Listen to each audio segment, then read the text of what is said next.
d'aborder ça parce que la perspective, que l'aventure YouTube va s'arrêter d'ici la fin de l'année m'a fait reconsidérer certaines choses.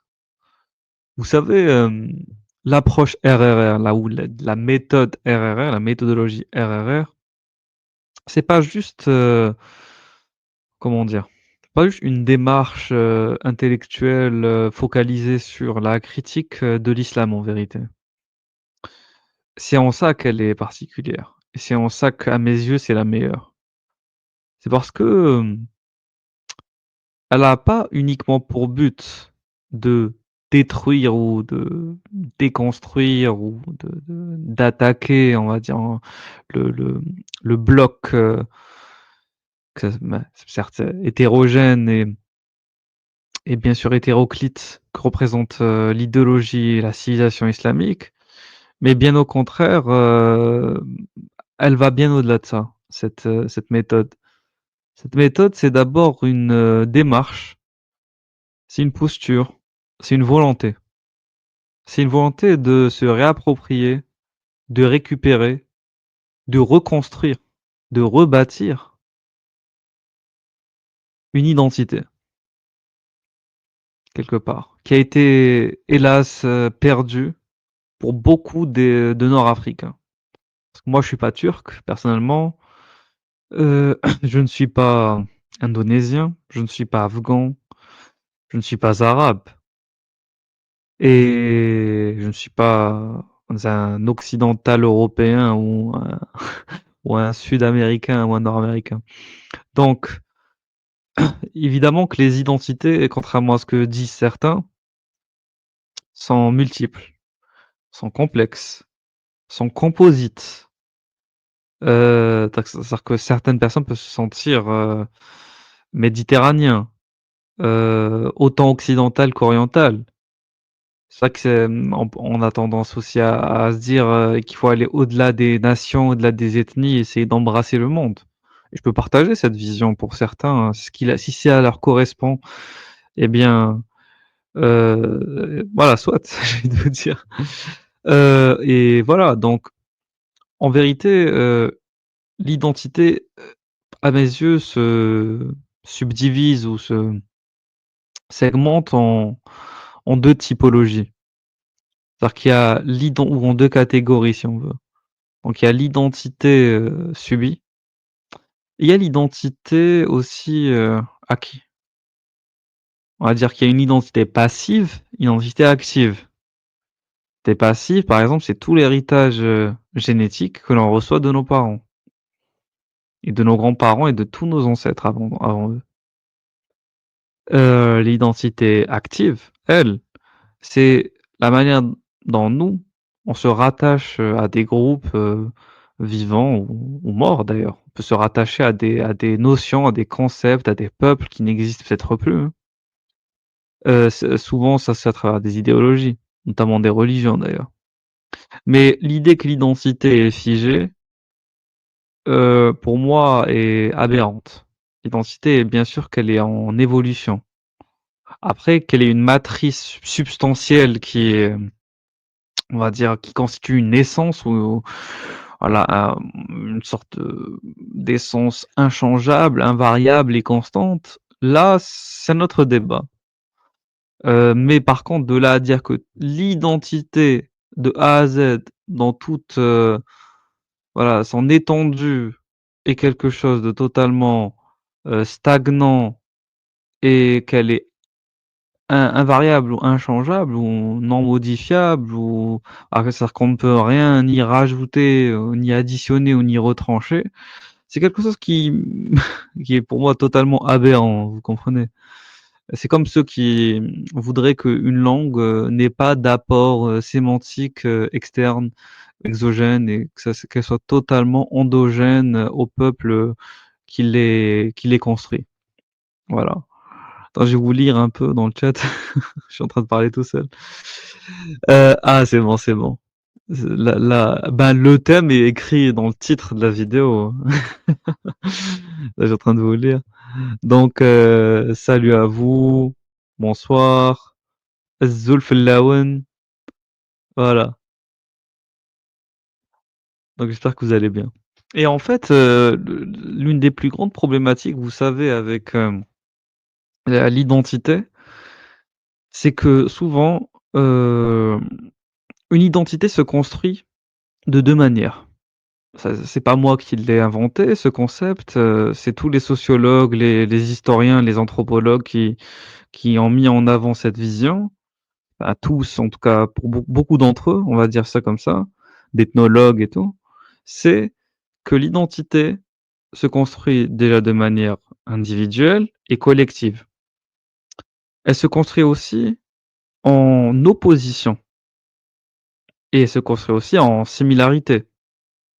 Alors l'identité, c'est les composantes, les éléments, les paramètres, qui vont permettre, de réunir des gens autour de quelque chose de commun, voilà, d'une enti et en faire une entité, on va dire, rapprochée, solide, et cetera, pour en se définir avec une sorte de patronyme, de nomenclature, qui les rend particuliers. OK?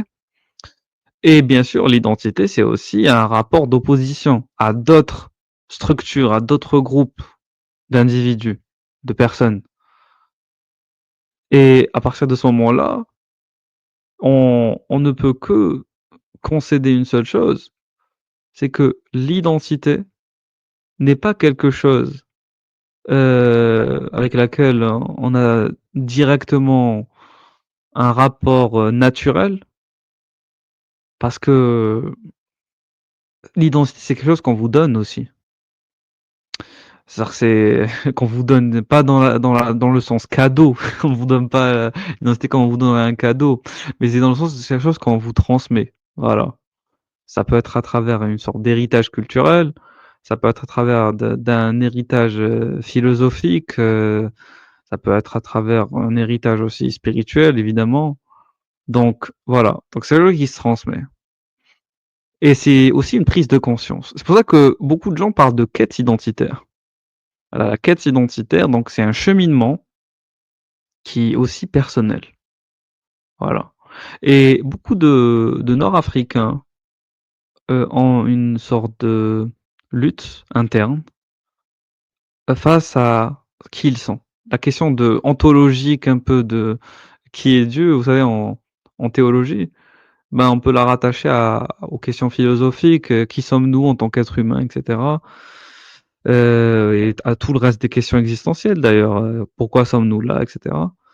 Mais y a-t-il un au-delà? Bon.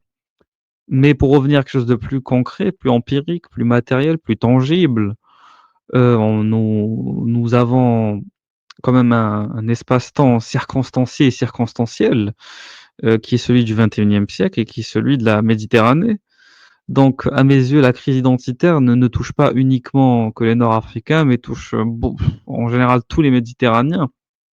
Parce que le rapport à l'histoire est souvent biaisé par les romans nationaux. C'est-à-dire que chaque pays, parce qu'il faut comprendre la notion de nation, justement. La nation a pour but de se pérenniser, de perdurer, le plus longtemps possible, quitte à à mentir, j'ai envie de vous dire, quitte à se structurer derrière un mensonge, ce n'est pas quelque chose d'étonnant et en fait, c'est en ça que les choses deviennent complexes et que comment démêler le vrai du faux? Comment démêler les demi-vérités des demi-mensonges? Et comment trouver, on va dire, le veritas de voilà, de tous les de toutes les mythologies, de tous les mensonges, qu'on nous sert, qu'on nous a appris, qu'on nous a enseignés, voilà, depuis tout jeune. Parce que le travail, de critique de l'islam, il démarre aussi en tant qu'apostat, je veux dire, en tant qu'ancien croyant, démarre aussi d'une volonté, de recherche de quelque chose qu'on considérait comme vrai. C'est-à-dire qu'on nous a transmis, un ensemble de certitudes qu'on appelle les croyances religieuses, autour de laquelle on fondait nos axiomes, et nos maximes et nos principes, par exemple, moraux, sur laquelle on fondait notre, objectif en tant qu'individu, sur laquelle on basait toute notre existence en vérité. C'est-à-dire c'était des racines, c'est des ra les racines de notre être étaient la religion. Est-ce que ces racines étaient aussi solides que ça? Non, puisqu'au final, elles se sont effritées, elles se sont totalement, voilà, décomposées devant le poids de l'histoire et le poids justement du contenu des textes religieux et des propos des savants religieux. Et des propos bien sûr rapportés, des narrations prophétiques et cetera et toutes les analyses exégétiques qu'on a pu faire, du livre, soi-disant sacré. Mais salut à tous ceux qui sont là. Je sais pas si c'était une bonne heure pour faire un live donc mais je le fais quand même parce que bon, je sais pas si, j'aurai le temps de le faire plus tard et vous savez, il y a un moment donné, il faut savoir écouter sa voix intérieure et prendre les devants. Celui qui ne prend pas les devants est condamné à ne jamais rien faire. Voilà. Donc il y a un bon commentaire ici. Ton origine te dégoûte, celui à qui tu appartiens appartenir te nie, alors dis-moi qui tu es. Exactement, je suis d'accord. Ait Mengellat a bien raison. Et du coup, oui, c'est-à-dire que là, personnellement, certains vont après c'est moi je parle des Africains du Nord parce que c'est ce qui me parle le plus intimement évidemment, mais ma réflexion va bien plus loin que ça. Vous savez, d'un point de vue, familial et personnel, la notion d'identité est très importante pour moi et du coup, je pense que c'est quelque chose avec laquelle, je vais sûrement vivre toute ma vie. C'est le fait de constater que beaucoup de gens sont perdus, se sentent perdus, voilà. Parce qu'il y a une différence entre être perdu à cause de quelqu'un d'autre et se perdre soi-même. Même si en vérité on ne se perd jamais totalement soi-même, on est toujours aidé d'une certaine manière. Bon après ça c'est mon avis. Mais on est dans une démarche quelque part les apostats où on s'est aidé nous-mêmes à sortir du mensonge et à se libérer d'une identité subie. Mais est-ce qu'on pourrait pas aussi, voilà, être dans une démarche altruiste et aider les autres à sortir de ce mensonge? C'est toutes les questions que nous nous posons, pour certains d'entre nous, pas tous évidemment, et que moi je me pose. Je serais condamné à toujours essayer de vouloir aider les gens à découvrir qui ils sont vraiment. C'est mon fardeau, c'est mon conatus. Comprenne qui pourra, voilà, comprenne qui pourra. Non, mais c'est on va dire, c'est ma volonté, de puissance, comme le dirait Nietzsche.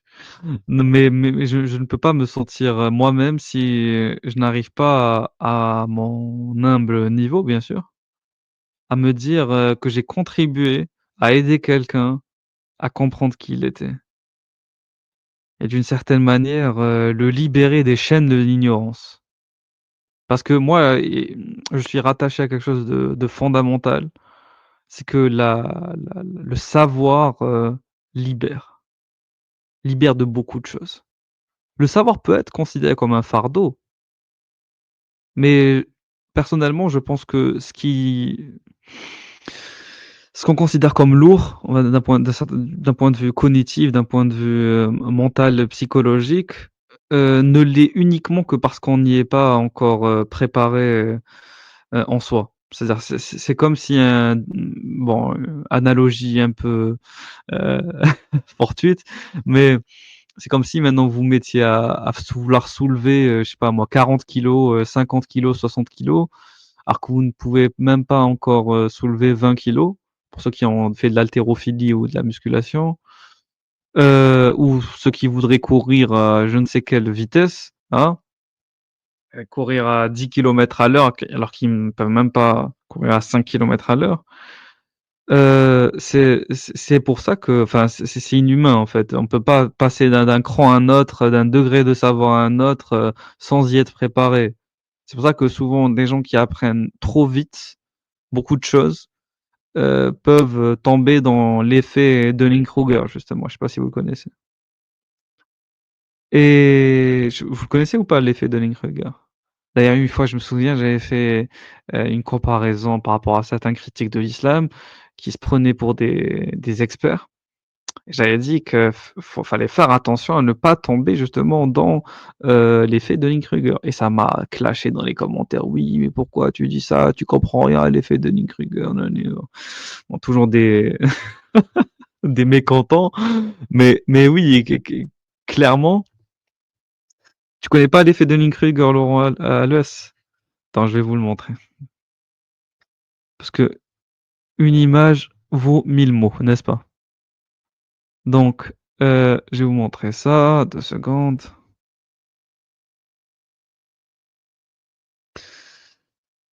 Voilà, ici.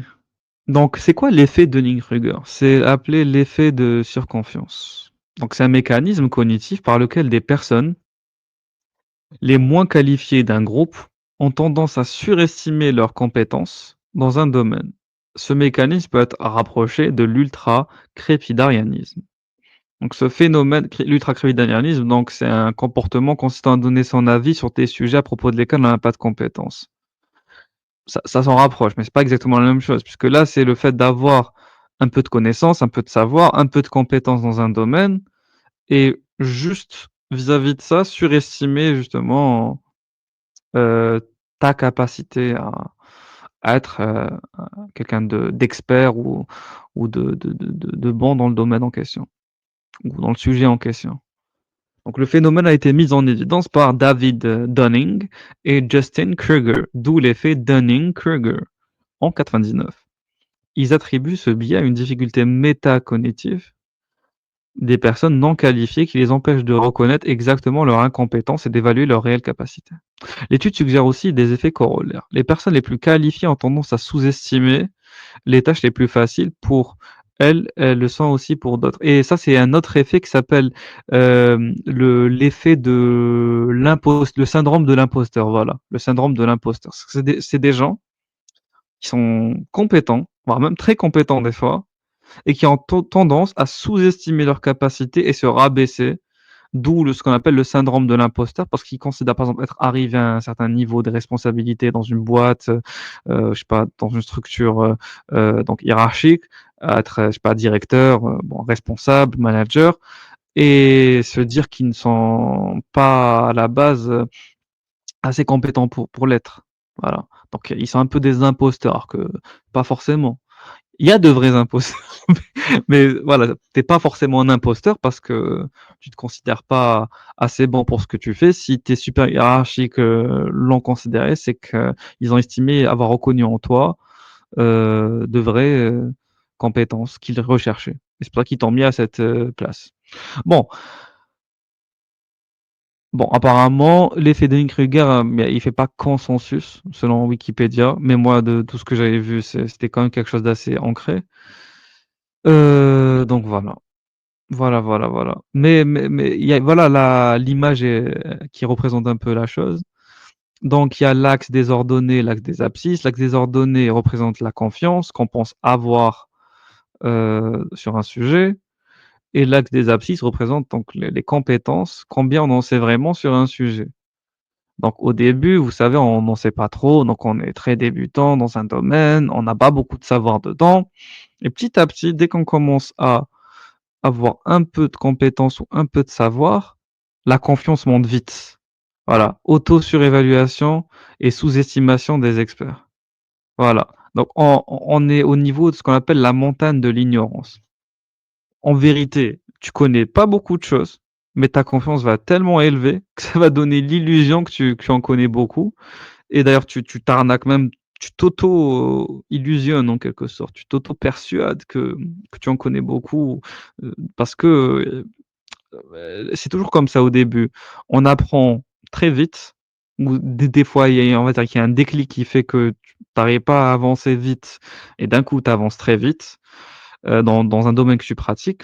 Je sais pas, tu peux pratiquer un sport ou autre chose et à un moment donné, la confiance va tellement augmenter qu'on va avoir une sorte d'armure, étincelante, qui vous fait passer pour des des experts incroyables, alors que non, pas du tout.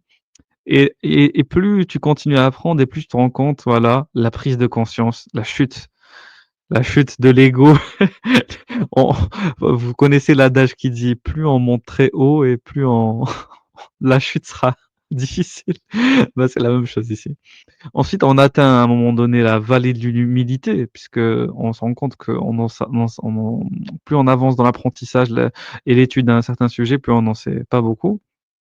Et après, l'auto-évaluation réalise la compétence. Ce n'est que dans un second temps qu'on arrive à mieux s'auto-évaluer, au niveau de nos compétences et on augmente notre apprentissage jusqu'à atteindre au bout d'un certain moment ce qu'on appelle le plateau de consolidation et là, on commence vraiment à rentrer dans le niveau de l'expertise.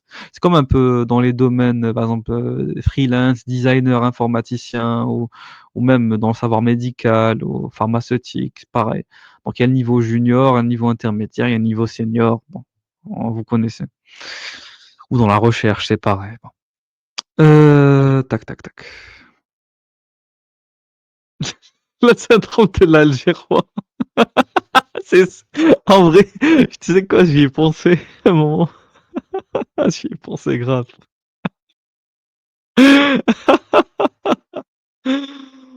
Ah, l'art de parler de sujets, qu'on connaît ni de loin ni de près. Moi, je suis né chrétienne, mais j'ai changé de religion. Je suis bouddhiste, ça ne change pas, pour mon identité. Bah, écoute, je sais pas, en fait, la discussion est ouverte, vous savez, tout dépend de la manière dont on s'identifie. En fait, regardez, l'identité, en si on la prend la défini si on prend la définition mathématique ou, en logique modale plutôt, ce serait de dire, ce qui respecte le principe d'identité, c'est-à-dire ce qui est identique, à soi-même. Voilà. Voilà. C'est ce qui est faux d'un point de vue de l'identité quand on le prend dans son champ, social, anthropologique, avec la sociologie, avec, même la biologie. Parce que faut comprendre un truc, c'est que à chaque division cellulaire, il y a un risque de mutation. Bon, les mutations peuvent être délétères, ce qui entraîne le développement de cellules cancéreuses ou les mutations peuvent être silencieuses et donc ne pas directement, entraîner le développement de maladies, mais a fortiori, heu, déjà commencer à altérer l'ADN, hérité directement, de ses parents. Bon après, passant tous les mécanismes d'échange chromosomique, crossing over et cetera. Mais ce qui se passe, c'est que l'ADN, qu'on possède à la naissance ne va pas être exactement le même que l'ADN possédé, quand on au moment de notre mort. Sachez qu'il y a des micro-variations, génétiques. Parce qu'entre chaque division cellulaire, il y a un risque de mutation génétique. Voilà. Bon, l'erreur de réplication est de l'ordre de milliards, une chance sur un milliard, mais elle reste présente quand même, OK? Nin nin, nin nin nin nin. Donc oui, voilà, je me suis embarqué dans des explications. Je savais ça c'est le ça ce que vous êtes ce à quoi vous êtes en train d'assister là, c'est vraiment les discussions impro et pour moi, c'est les meilleures. Bon après, ça vaut pas un sujet très bien préparé certes, mais ça permet aussi de parler, de cœur à cœur, comme on dit, à cœur ouvert, à cœur ouvert, voilà. Et donc du coup, forcément, il y a une notion qui est très, très importante, très moi pour moi qui est fondamentale, c'est que, la religion, quand elle est pratiquée dans sa forme, la plus fanatique, la plus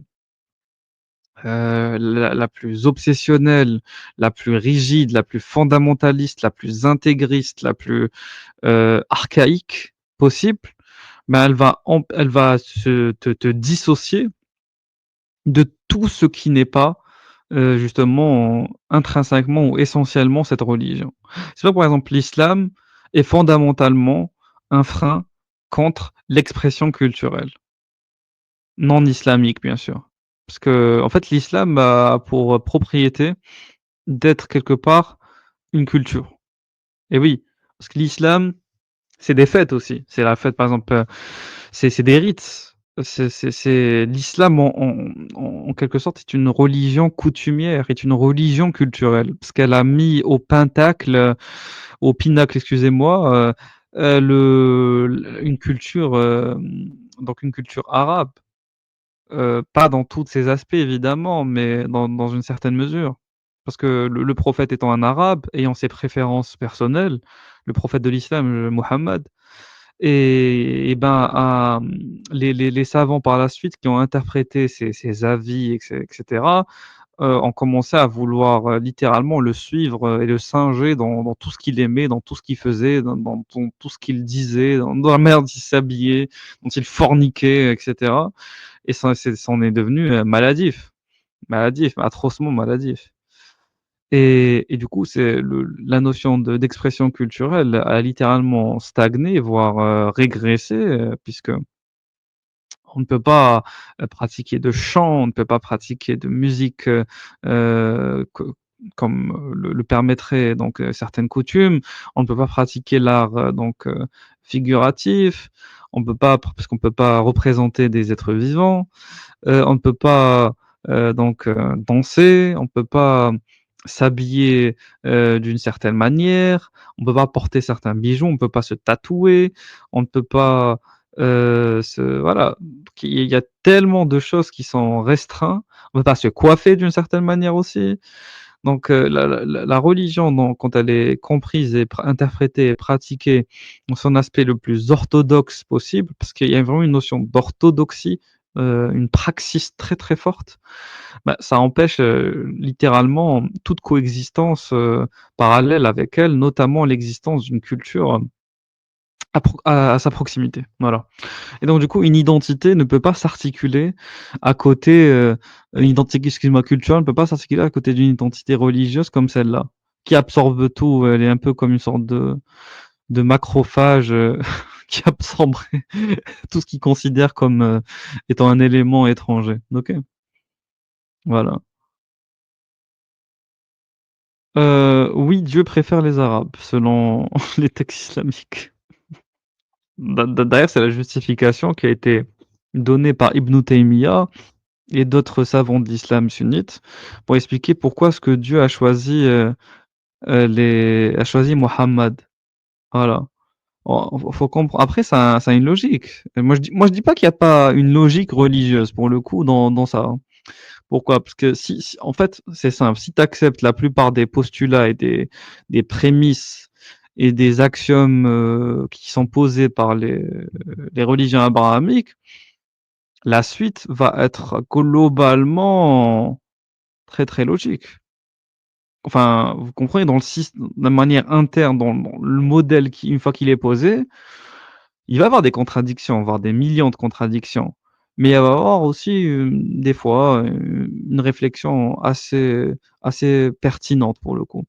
Bah, si bien sûr, on n'invalide pas tout le reste. Voilà. Je vous donne enfin pertinente que je rejette absolument, mais qui est pertinente d'un point de vue du croyant. Exemple. Si on accepte que Allah, donc, étant le Dieu des Hébreux, étant le Dieu des donc c'est ce qu'en arabe les Banu Israël, étant le Dieu de ceux qui ont suivi Jésus, donc des 1ers chrétiens et avant qu'ils partent dans les hérésies, trinitaires, là je vous parle vraiment d'un point de vue islamique, bien sûr. Ensuite, étant le Dieu des Arabes musulmans, ben, ce qui va se passer, c'est qu'il y avait 2 lignées à la base. Là, je vous parle vraiment d'un point de vue, biographique. Les généalogistes, voilà, arabo-musulmans ont déterminé, un peu comme les biblistes, les généalogistes biblistes qui ont déterminé la lignée des enfants de Noé avec Cham, Sem et comment il s'appelle, l'autre? Japheth, voilà. Donc, là, c'est pour ça qu'il y a les Sémites, il y a les Japhites, si on veut, il y a les Chamitiques, voilà, pour les Africains. OK.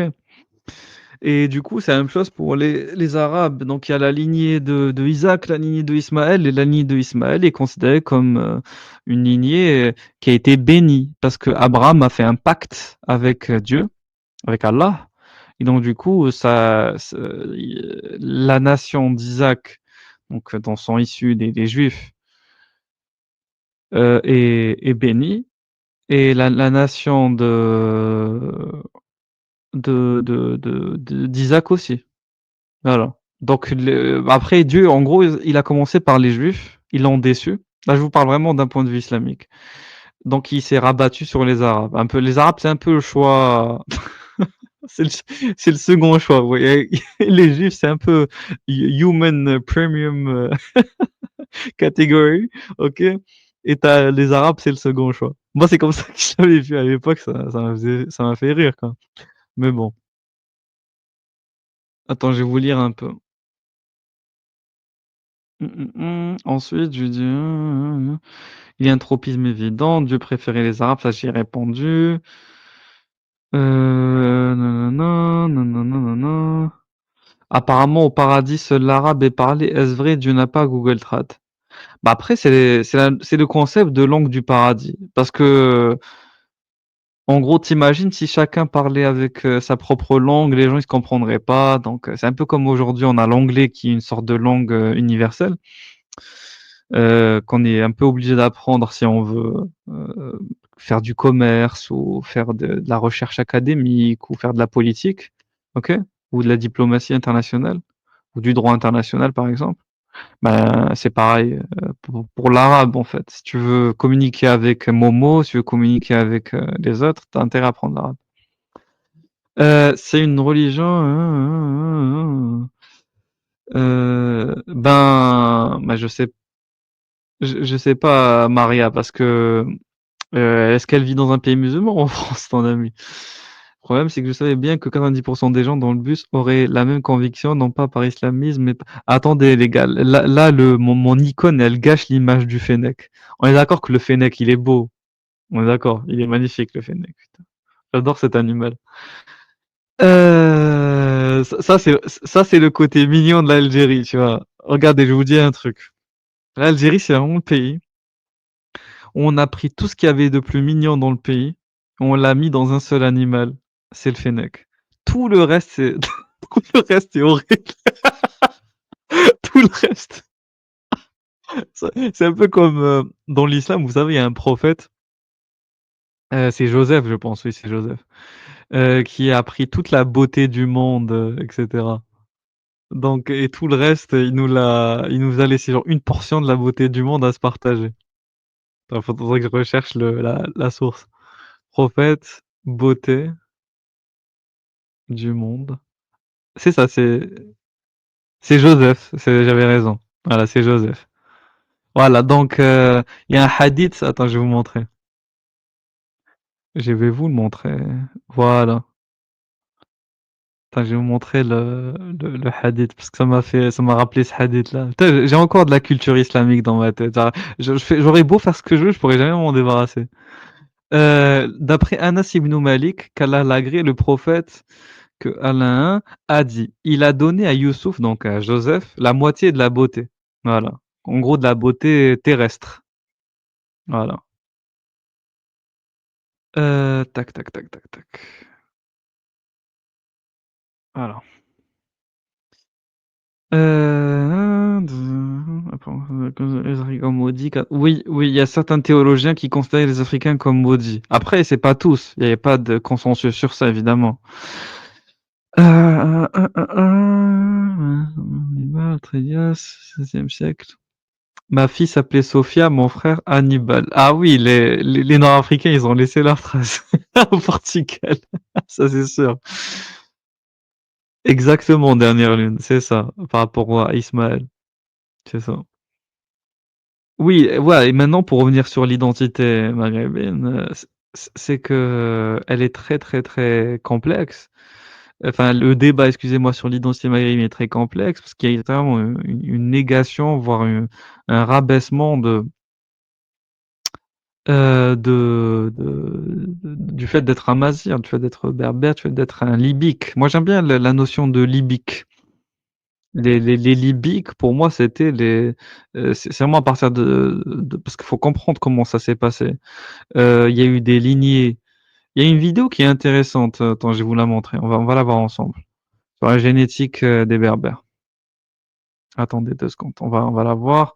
Génétique des Berbères. Elle est sortie il y a 4 mois. On va voir.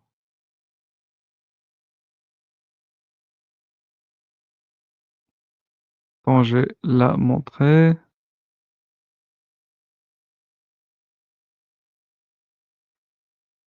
Alors, ah, elle est là. Super. Attendez.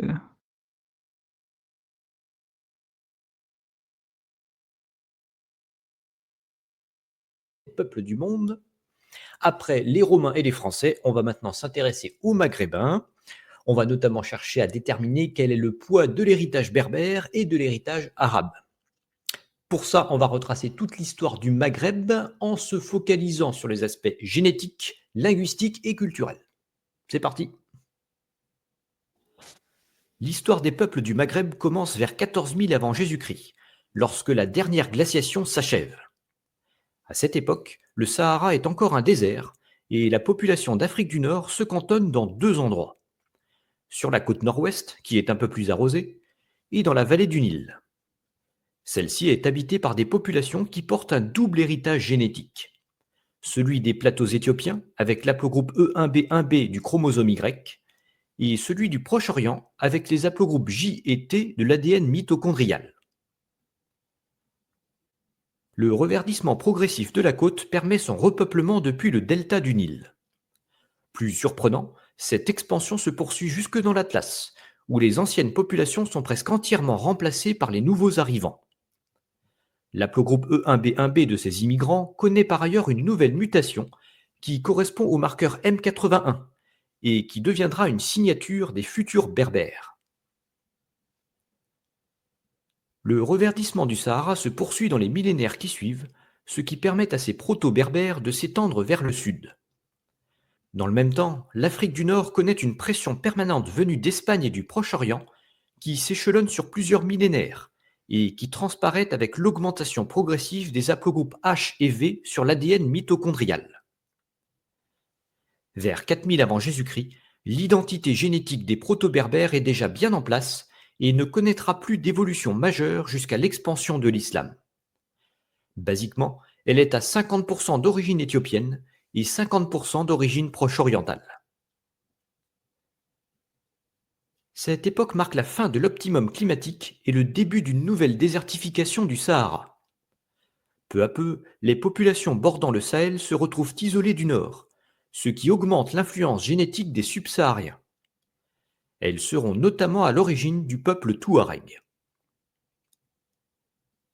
Par la suite, les populations du nord-ouest vont exercer une pression permanente en direction du Sahara, ce qui explique la grande homogénéité des langues berbères constatée sur une zone très vaste. Les fameux Libyens décrits par les Égyptiens antiques faisaient sans doute partie de cet ensemble berbère, au moins à partir de 1200 avant Jésus-Christ. L'histoire du Maghreb sort de l'ombre au IXe siècle avant Jésus-Christ avec l'arrivée des Phéniciens. Ceux-ci fondent notamment Carthage, qui sert de poste avancé pour le commerce en Méditerranée occidentale et sur l'Atlantique. Peu à peu, ces Phéniciens de l'Ouest évoluent jusqu'à former un nouveau peuple à part entière, les Puniques. Leur implantation reste marginale, mais leur culture se diffuse partiellement au sein des Berbères de la côte. La deuxième guerre punique marque ensuite les débuts de l'influence romaine à la fin du IIIe siècle avant Jésus-Christ. L'annexion de la Maurétanie parachève l'arrimage du Maghreb dans l'Empire romain en 42. Ça me fait toujours mal de voir dans quel état il est le Madrasan. Donc ça, c'est un mausolée donc numide. Et franchement, regardez dans quel état il est. C'est catastrophique, on est d'accord. et je comprends pas pourquoi l'État donc ne prend pas les mesures nécessaires pour, le restaurer en vérité. C'est rien, ça franchement ça coûterait pas non plus que grand-chose. Enfin si, en soi si, ça a un coût, mais c'est quand même un patrimoine qui date de millénaires. Donc est-ce que ça vaudrait pas le coup de le restaurer quand même? Et d'en faire un lieu attractif, pour les locaux et les étrangers? Pour faire connaître et faire briller justement la culture, une partie de la culture méditerranéenne de toute façon. Elle est pas que pour moi, tout ce qui s'est passé en Méditerranée quelque part devrait intéresser, tous les Méditerranéens, que ce soit chez les Grecs, chez les Italiens, chez les Espagnols, chez les Marocains, chez les Tunisiens, chez les Libyens, chez les Égyptiens, chez les Algériens, chez les Français aussi. Donc voilà, c'est dommage. Si le latin s'impose rapidement dans les villes, il ne gagnera jamais les campagnes où les langues berbères se maintiennent. Une culture berbère originale se forme ainsi autour de ce triple héritage, proto-berbère, punique et romain. Au IVe et Ve siècle, le christianisme s'impose dans la région comme dans le reste de l'Empire. C'est aussi l'époque des invasions germaniques. En 429, les Vandales franchissent le détroit de Gibraltar et s'emparent de l'ensemble du Maghreb en une décennie. Ils conservent la moitié est, tandis que les tribus à l'ouest reprennent leur indépendance. Cependant, leur impact génétique apparaît tout aussi marginal que celui des Phéniciens et des Romains. Par ailleurs, ces nouveaux dirigeants se romanisent rapidement et leur présence n'entraîne donc aucune bascule culturelle. Cette parenthèse vandale se referme en 533 avec la reconquête romaine sous Justinien. La bascule la plus déterminante du monde berbère survient à la fin du 7e siècle, lors de l'expansion du califat arabe jusqu'au Maghreb. L'islamisation de la région est particulièrement rapide, tant et si bien que les Berbères forment déjà le gros des armées lors de la conquête de la... Ça c'est intéressant. Regardez la carte, ça dit forte islamisation, mais faible arabisation. Et ça, c'est forte arabisation et faible islamisation ici. C'est fou, hein.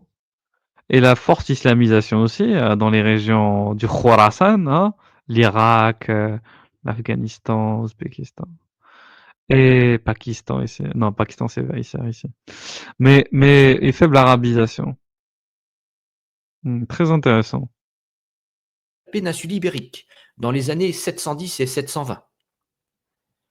Notons que sur le plan génétique, l'héritage de cette implantation berbère est encore détectable aujourd'hui chez les Espagnols et les Portugais, mais à des taux inférieurs à 8%.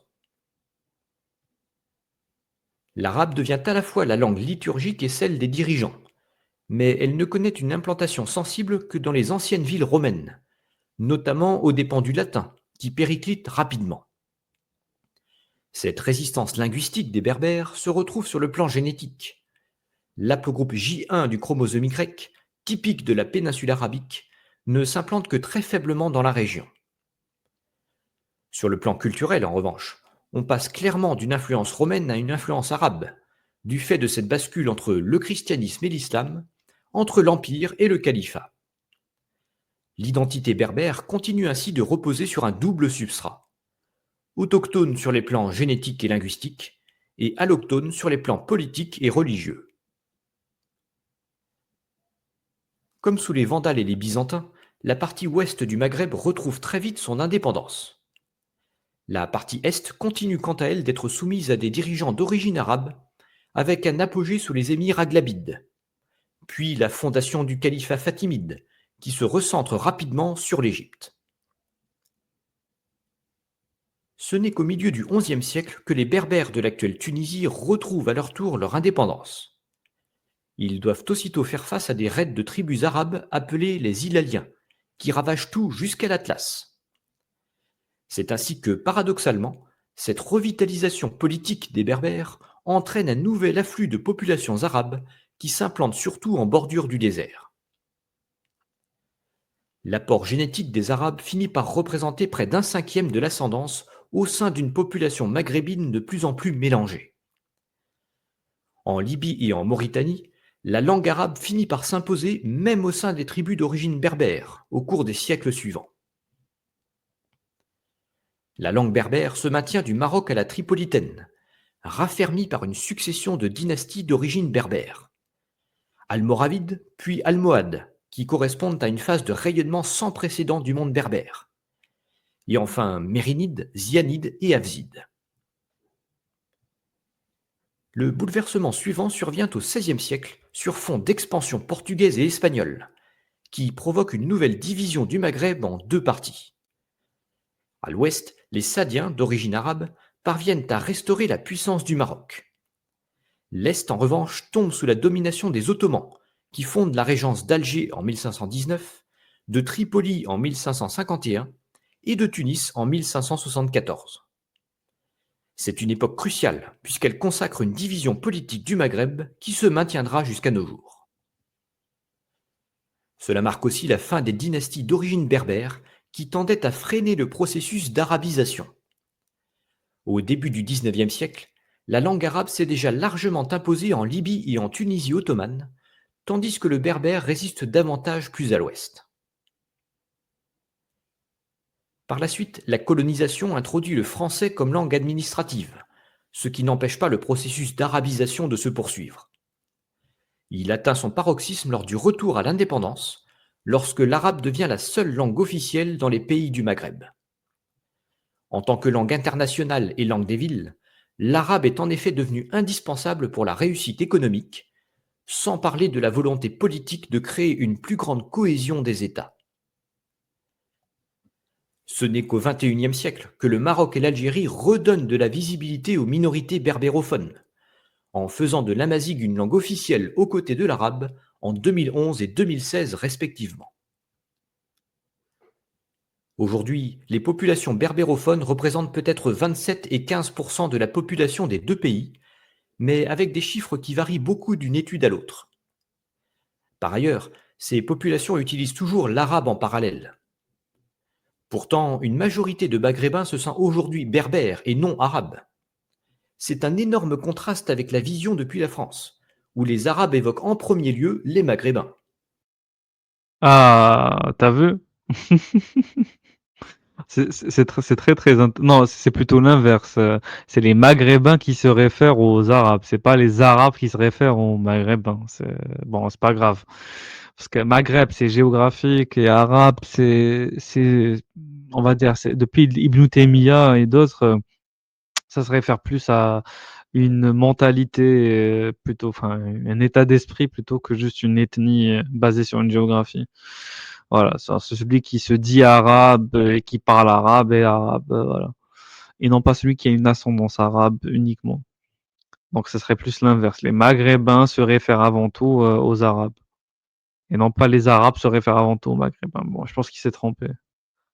Mais oui, au Maghreb, c'est vrai qu'il y a un relan identitaire berbère, mais je suis pas d'accord. De là à dire que la majorité de la population se considère comme berbère et non arabe, j'en suis pas si sûr. J'en suis pas si sûr.